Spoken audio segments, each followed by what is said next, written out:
কুরবানি এটা শুধু হযরত ইব্রাহিম আলাইহিস সালাতু ওয়াস সালাম থেকে আসছে, বিষয়টি এমন নয়, বরং পৃথিবীর সূচনা লগ্ন থেকেই এই কুরবানির ইতিহাস চলমান।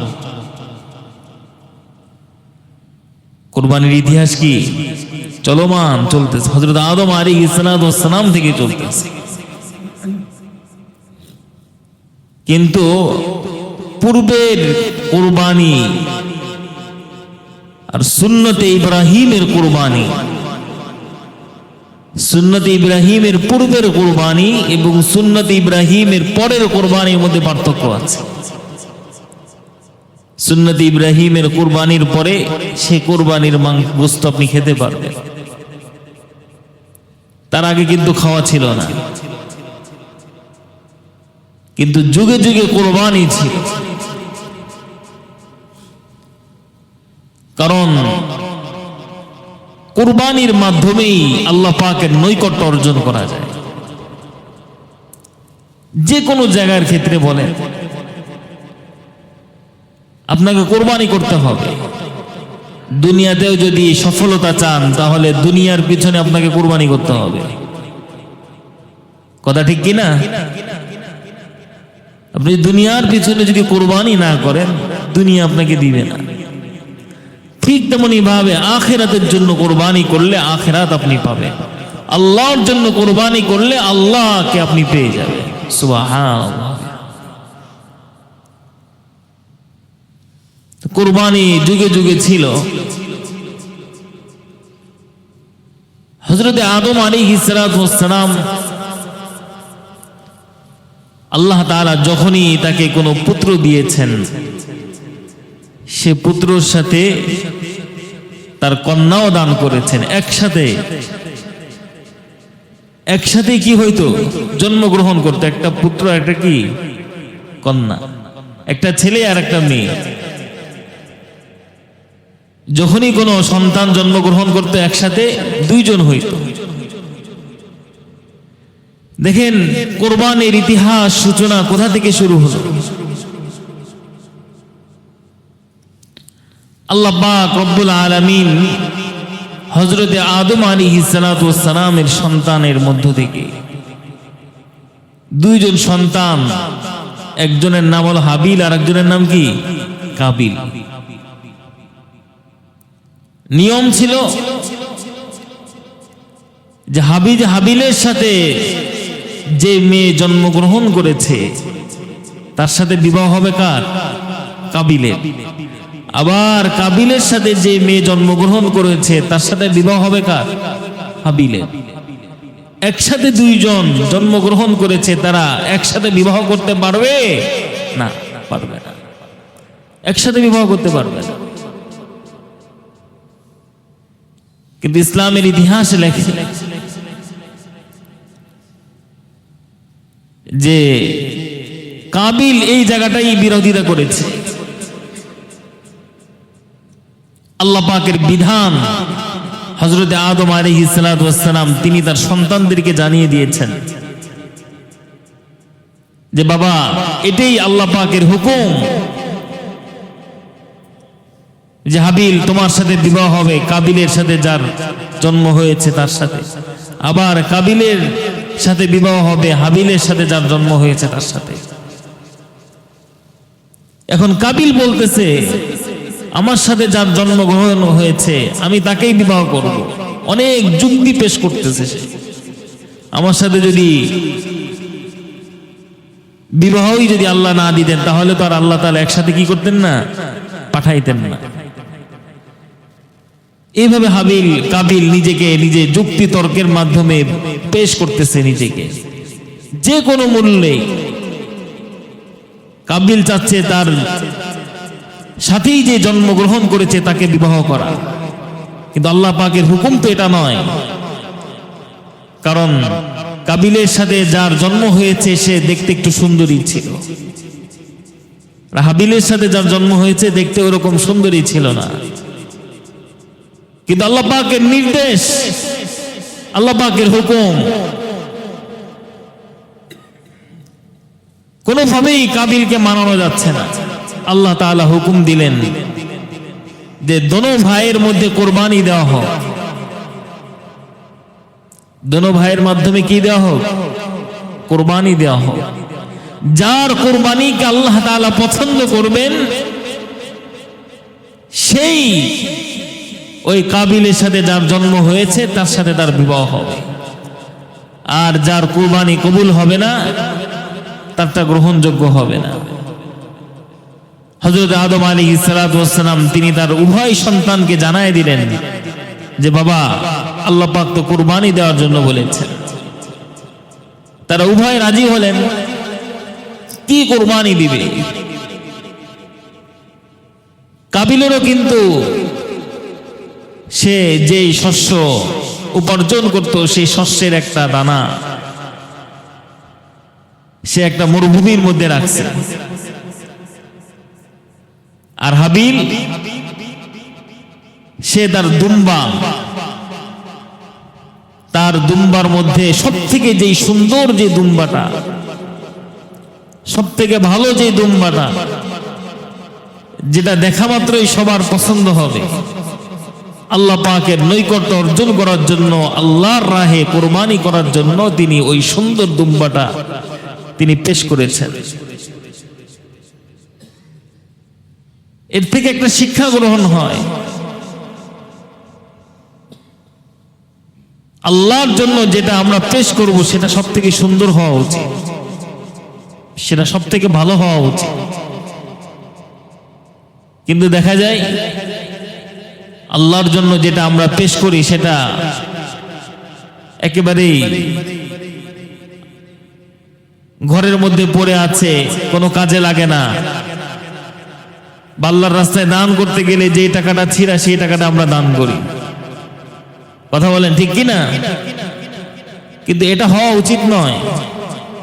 বরং যেটা সব থেকে বেশি নতুন সেটাই দেওয়া উচিত। এটাই তো কোরবানি। আপনার মন চাচ্ছে এটা রাখতে, কিন্তু এটা আল্লাহর জন্য আপনি খরচ করলেন। এর নামে কি? কোরবানি।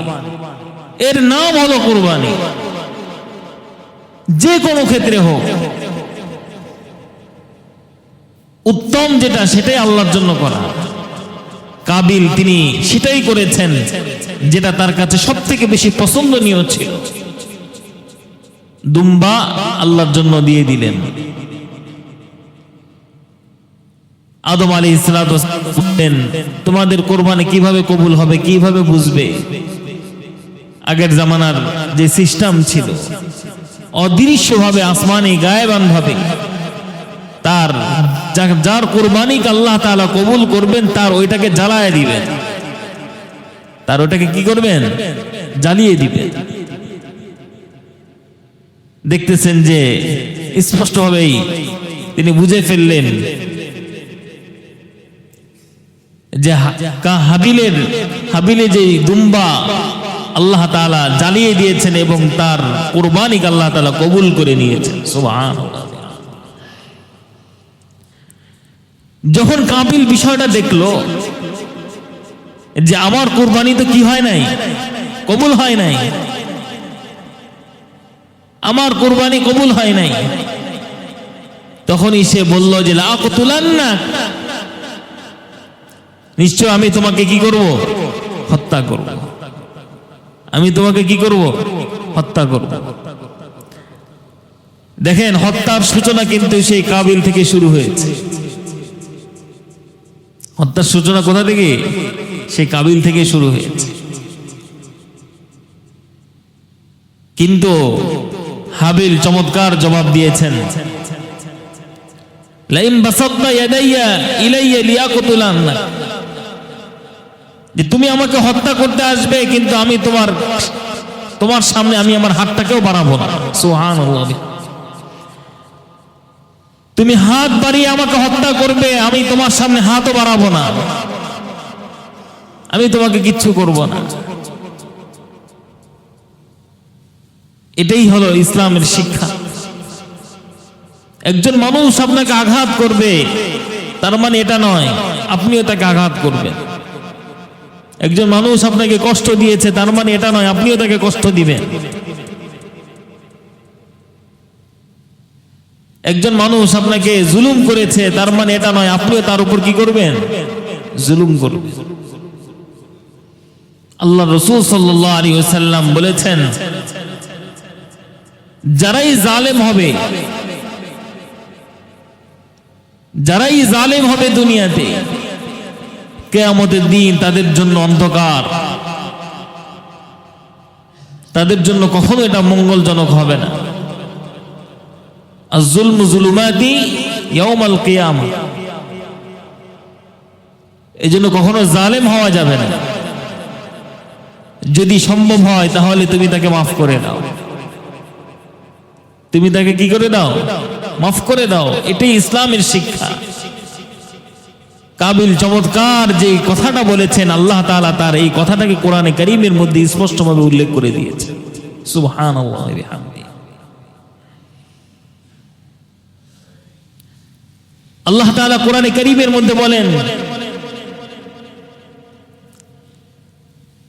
ইয়া বুনাইয়া إذ قربا قربانا فتقبل من أحدهما ولم يتقبل من الآخر। আল্লাহ তাআলা একজনের কুরবানিকে কবুল করেছেন আর একজনের কুরবানিকে কি করেন নাই? কবুল করেন নাই। قال لأقتلنك، তখন হাবিল বলল, আমি তোমাকে অবশ্যই হত্যা করব। আল্লাহ তাআলা কোরআনে কারীমের মধ্যে বলতেছেন, قال إنما يتقبل الله من المتقين। তখন হাবিল বলতেছে, আমি তোমাকে হত্যা তো করবই না, তোমার সামনে হাতও বাড়াবো না, আল্লাহ পাকের সামনে আমার এই কুরবানির মাধ্যমে আল্লাহ পাকের নৈকট্য আমি অর্জন করব। সুবহানাল্লাহ ওয়া বিহামদিহি। কুরবানির মাধ্যমে তাকওয়া অর্জন করা, কুরবানির মাধ্যমে কিসে অর্জন করা? তাকওয়া অর্জন করা। মুহতারাম হাজিরিন, তাহলে বোঝা গেল স্পষ্টভাবে কুরবানি শুধু হযরত ইব্রাহিম আলাইহিস সালাতু ওয়াস সালাম থেকে আসছে, বিষয়টা কি না এমন নয়, বরং কুরবানির সূচনা, কুরবানির ইতিহাস হযরত আদম আলাইহিস সালাতু ওয়াস সালাম থেকেই শুরু হয়েছে। কিন্তু হযরত ইব্রাহিম আলাইহিস সালাতু ওয়াস সালামের কুরবানির ইতিহাস নজরানা, এটা আল্লাহ পাকের কাছে এত বেশি গ্রহণযোগ্য হয়েছে, এত বেশি কবুলিয়ত হয়েছে, যে গ্রহণযোগ্যতার কারণে আল্লাহ তাআলা প্রত্যেকটা হাজীদেরকে, প্রতিটা মুসলমানকে যাদের সামর্থ্য আছে, আল্লাহ তাআলা কুরবানিকে ওয়াজিব পর্যন্ত করে দিয়েছে। সুবহানাল্লাহ। এবং যে কুরবানি আপনি খেতে পারবেন, আল্লাহর কাছে তো কিছুই পৌঁছায় না। লা ইয়ানালাল্লাহু লুহুমুহা ওয়ালা দিমাউহা ওয়ালাকিন ইয়ানালুহু তাকওয়া মিনকুম। আপনার কুরবানি, যে গোশত আছে, যে মাংস আছে, যে হাড্ডি আছে, এগুলো কোনো কিছুই আল্লাহর কাছে পৌঁছায়? আল্লাহর কাছে পৌঁছায়। ওয়ালাকিন ইয়ানালুহু তাকওয়া মিনকুম। আল্লাহ তাআলা আপনার তাকওয়া, আপনার দিল দেখে যে আমার বান্দা আমার কতটুকু সন্তুষ্ট অর্জন করার জন্য কুরবানি করতেছে। সেখানে তো আমরা দেখি না, আমরা প্রতিযোগিতা লাগাই। আমরা কি করি? প্রতিযোগিতা করি। আমরা দেখাই মানুষকে, পাশের বাড়িওয়ালা 1 লাখ টাকা দিয়ে গরু কিনছে, আপনিও বাড়িওয়ালা মানুষ, আপনি তো 80,000 দিয়ে কিনতে পারেন না, আপনি কিনছেন 1,20,000 দিয়ে। তাহলে সেই কুরবানি আল্লাহর কাছে কবুল হবে? কবুল হবে না। লোক দেখানো কুরবানি, সারা জীবন কুরবানি করে আসছি, এবছর যদি কুরবানি না করি মানুষ কি বলবে? লোক দেখানো কুরবানি। আমার গরুটা যদি ভালো না হয়, দামি না হয়, আমি মানুষের কাছে কিভাবে মুখ দেখাবো? সারা দুনিয়ার মানুষ, আত্মীয় স্বজন জিজ্ঞাসা করবে কুরবানি দিছো কিনা, কত টাকা দিয়ে কুরবানি করেছো। দেখবেন এমন অনেক মুসলমান আছে, আল্লাহর বান্দা আছে, সারা বছর কোনো নামাজ কালাম পড়ে না, কিন্তু কুরবানির দিন সব থেকে বড় কুরবানিটা দেয়। আছে কি নাই? কুরবানির দিন সব থেকে বড় গরুটা কুরবানি দেয়। আল্লাহর বান্দা জুমার নামাজও পড়ে না, এমন অনেক মানুষ আছে। তো এই সমস্ত লোক দেখানো কুরবানি আল্লাহ পাক চান না। হাদিস শরীফের মধ্যে রাসূল করিম সাল্লাল্লাহু আলাইহি ওয়াসাল্লাম বলেছেন, ইন্নাল্লাহা লা ইয়ানজুরু ইলা সুওয়ারিকুম ওয়া আমওয়ালিকুম ওয়ালাকিন ইয়ানজুরু ইলা কুলুবিকুম ওয়া আমালিকুম। আল্লাহ রাসূল সাল্লাল্লাহু আলাইহি ওয়াসাল্লাম বলেন, আল্লাহ তাআলা বান্দার কাছ থেকে কি চান? আমার মালিক হলো আল্লাহ, আমার কাছ থেকে আমার রব কি চান?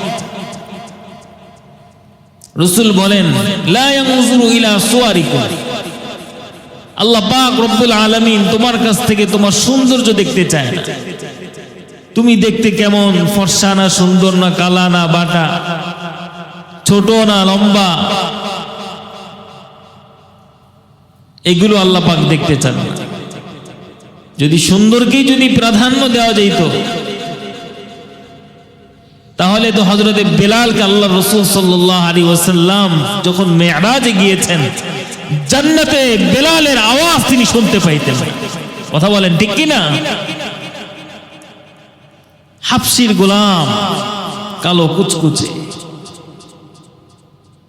আল্লাহ পাক তাকে এমন ভাবে কবুল করেছে, সুবহানাল্লাহ ওয়া বিহামদিহি। হাদিসের প্রতিটা পাতায় পাতায় হযরতে বেলালের নাম, যার কথা শুনলেই মনের মধ্যে একটা আনন্দ আসে। কিন্তু সে ছিল গোলাম, সে ছিল কালো,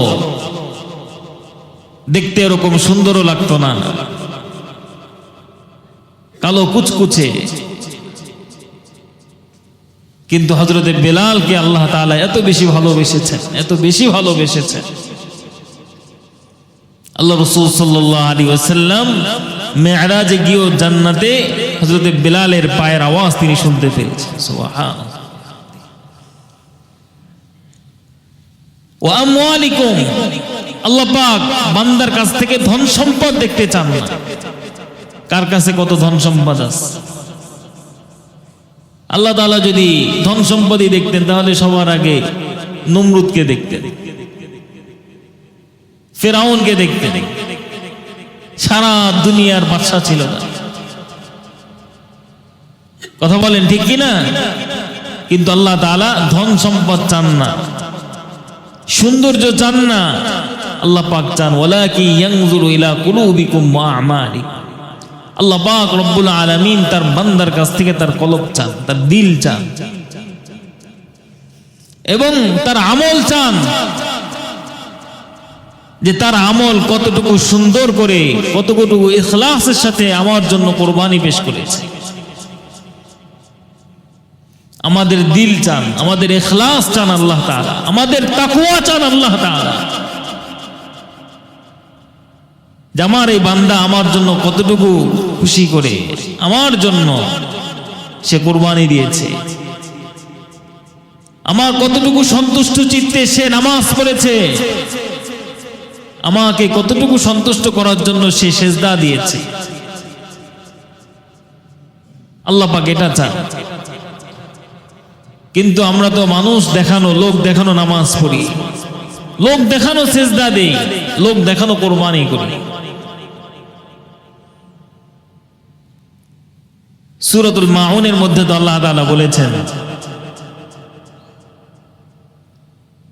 আল্লাযীনা হুম আন সালাতিহিম সাহুন আল্লাযীনা হুম ইউরাউন। তা তো মানুষ দেখানো নামাজ পড়ে, আমার সন্তুষ্টির জন্য নামাজ পড়ে না। তারা মানুষ দেখানোর জন্য কুরবানি করে। আমি তো কুরবানির কোনো কিছুই তার কাছ থেকে নিব না, না মাংস নিব, না গোস্ত নিব, না হাড্ডি নিব, না রক্ত নিব, কিছুই তো আল্লাহ নিবেন না। তাহলে আল্লাহ কি নিবেন আমাদের কাছ থেকে? সবাই এক আওয়াজে বলেন, আল্লাহ তাআলা কি নিবেন আমাদের কাছ থেকে? তাকওয়া নিবে। কি নিবে? তাকওয়া নিবে। আমি কতটুকু সন্তুষ্ট অর্জনের সাথে আল্লাহর জন্য কোরবানি করেছি। তাকওয়া কি? আল্লাহ রাসূল সাল্লাল্লাহু আলাইহি ওয়াসাল্লাম বলেছেন, তাকওয়া এটা হলো এমন একটা বিষয় যেটা সরাসরি কলবের সাথে সম্পৃক্ত, দিলের সাথে সম্পৃক্ত। দিল দিয়ে আপনি যতটুকু আল্লাহ পাকের ভয়, আল্লাহ পাকের মহব্বত, আল্লাহ পাকের ভালোবাসা, এটা যত বেশি আপনি দিল দিয়ে করতে পারবেন, তত বেশি আপনার মধ্যে আল্লাহ পাকের তাকওয়া অর্জন হবে। কোরআনে কারীমের মধ্যে আল্লাহ তাআলা বলেছেন, ইন্নাল্লাহা ইউহিব্বুল মুত্তাকিন। যারা মুত্তাকি, আল্লাহ পাক তাদেরকে পছন্দ করেন, ভালোবাসেন। শুরুতে আল্লাহ তাআলা বলেছেন, যালিকাল কিতাবু লা রাইবা ফীহি হুদাল লিল মুত্তাকিন। মুত্তাকি ছাড়া, আল্লাহ পাকের ভয় ছাড়া, যাদের দিলের মধ্যে আল্লাহ পাকের ভয় নাই, এর মহব্বত ভালোবাসা নাই, আল্লাহ তাদের জন্য নাই। আল্লাহ কি তাদের জন্য নাই? এই জন্য মুহতারাম হাজিরিন, সামনে যে কোরবানি আসতেছে, ইখলাসের সাথে কোরবানি করব। পারবো না ইনশাআল্লাহ? নাকি মানুষ দেখানোর জন্য? মানুষ দেখানোর জন্য কোরবানি করা যাবে? কোরবানি করা যাবে না। হযরত ইব্রাহিম এবং ইসমাঈল আলাইহিস সালাতু ওয়াস সালামের যে নজরানা, যে ইতিহাস, খুব হৃদয় বিদারক ইতিহাস। হযরত ইব্রাহিম আলাইহিস সালাতু ওয়াস সালামের নামকে আল্লাহ তাআলা উজ্জ্বল করে রেখেছেন। সুবহানাল্লাহ। মানুষ তাকে স্মরণ করতে বাধ্য। হযরত ইসমাঈলকে মানুষ স্মরণ করতে বাধ্য। কারণ কি? হযরত ইব্রাহিম আলাইহিস সালাতু ওয়াস সালামের তাকওয়ার বদৌলতে। কিসের বদৌলতে? তাকওয়ার বদৌলতে। আসলে তো আল্লাহ তাআলা হযরত ইসমাঈল আলাইহিস সালাতু ওয়াস সালামের জবাইকৃত এটা চান নাই। আল্লাহ পাক কি চেয়েছেন? ইব্রাহিম আলাইহিস সালাতু ওয়াস সালামের সন্তান হযরত ইসমাঈল আলাইহিস সালাতু ওয়াস সালামের জবাই করাকে আল্লাহ চেয়েছেন? আল্লাহ তো এটা চান নাই।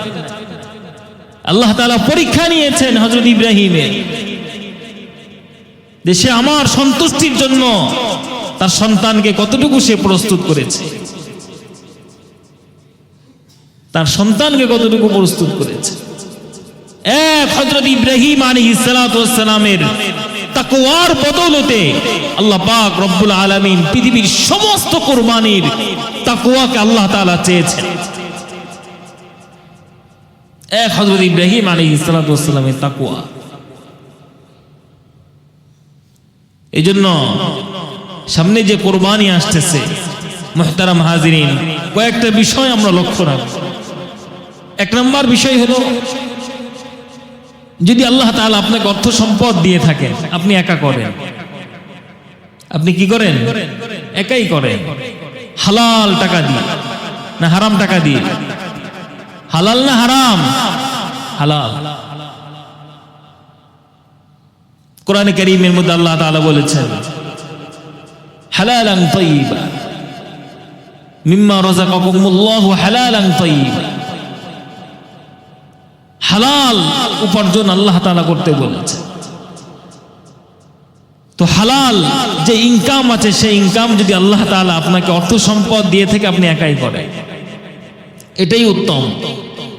যদি শরীকি মিলে করেন, সেক্ষেত্রে গিয়ে একটু বিবেচনা করতে হবে, একটু ভাবতে হবে, বুঝতে হবে। কারণ একজন শরীকের কোন রকম টাকা যদি হারাম ঢুকে যায়, সবার কুরবানি কি হালাল না হারাম হয়ে যাবে? হারাম হয়ে যাবে। যাচাই বাছাই করে নেওয়া, যার সাথে মনে চায় তার সাথে আপনি চলে যাবেন, বিষয়টি যেন এমন না হয়। আপনি আপনার জায়গা থেকে আপনার অর্থ হালাল, যার সাথে আপনি যাচ্ছেন একটু চিন্তা ভাবনা করেন, একটু যাচাই করেন আমি তার সাথে যেতে পারি কিনা, তার অর্থ হালাল না হারাম, কোন পথে সে উপার্জন করতেছে। যাচাই বাছাই করার পরে যদি দেন, এরপরে যদি কোনো ভাবে যদি ঢুকে যায়, তাহলে আল্লাহর কাছ থেকে আপনি মাফ পেয়ে যাবেন। কিন্তু যাচাই বাছাই ছাড়াই যদি আপনি দিয়ে দেন, তাহলে কিন্তু এখানে আপনি ক্ষতিগ্রস্ত হয়ে যাবেন। কারণ গোস্ত খাওয়া তো আর মাকসাদ না, মাকসাদ তো তাকওয়া অর্জন করা। মাকসাদ কি? তাকওয়া অর্জন করা। 3 নম্বর বিষয় হলো, সবার মনের মধ্যে যারা যারা শরীকি থাকবে সবাইকে বলবেন, কেউ যেন লোক দেখানো, মানুষ দেখানো নিয়ত না করে। আপনার 7 জন শরীকানা, 2 জন নিয়ত করছে মানুষ কি বলবে যদি কুরবানি না করি, এই জন্য আপনার সাথে কি হয়েছে? শরীক হয়েছে। তার নিয়ত কি? মানুষ কি বলবে যদি কুরবানি না করি, এই জন্য আপনার সাথে কি হয়েছে? সে শরীক হয়েছে। এই নিয়ত করে আল্লাহর বান্দা আপনাদের সাথে শরীক হলো। এই নিয়তের কারণে, মানুষ দেখানো নিয়তের কারণে সবার কুরবানিটা কি হয়ে গেল? নষ্ট হয়ে গেল। এটা করা যাবে না।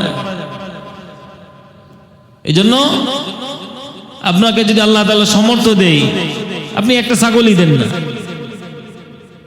এর থেকে একা উত্তম।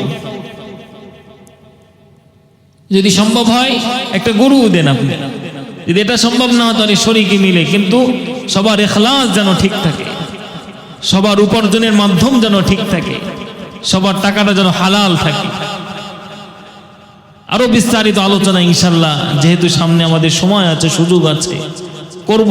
কিন্তু প্রাথমিকভাবে যেহেতু কোরবানি সামনে আমাদের আসতেছে, আমরা এইভাবে সামনে অগ্রসর হই। আল্লাহ তাআলা আমাদের সকলকে, সকলের কোরবানিকে আল্লাহ তাআলা কবুল আর মঞ্জুর করে নিক। সকলে বলেন আমিন। কোরবানির মাধ্যমে আল্লাহ তাআলার নৈকট্য অর্জন এবং আল্লাহ তাআলার তাকওয়া অর্জন করার তৌফিক দান করুক। সকলে বলেন আমিন। ওয়া আখির